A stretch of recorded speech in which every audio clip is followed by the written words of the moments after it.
Hello viewers, আসসালামু আলাইকুম। আজকে আমরা জানবো ইফ ফাংশনের সাথে এন্ড ফাংশনকে কানেক্ট করে যদি আমরা কোনো কাজ করতে চাই তা কিভাবে করব।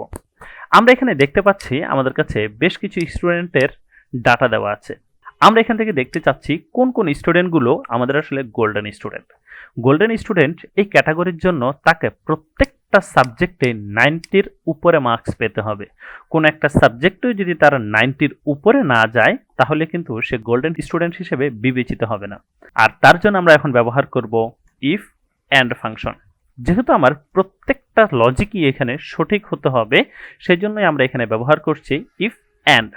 যেমন আমরা চাচ্ছি এই সেলটা আমাদের 90 এর উপরে আছে কিনা, কমা, পরবর্তী সেলটা 90 এর উপরে আছে কিনা, কমা, পরবর্তী সেলটা 90 এর উপরে আছে কিনা তা।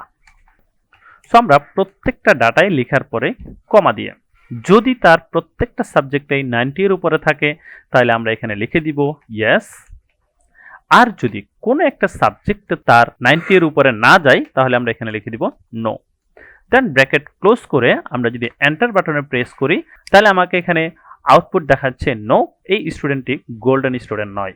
আমি যদি একটু নিচের দিকে টেনে দিই তাহলে দেখেন কোন কোন স্টুডেন্টটি গোল্ডেন স্টুডেন্ট সেটা কিন্তু আমাকে এখানে দেখাচ্ছে।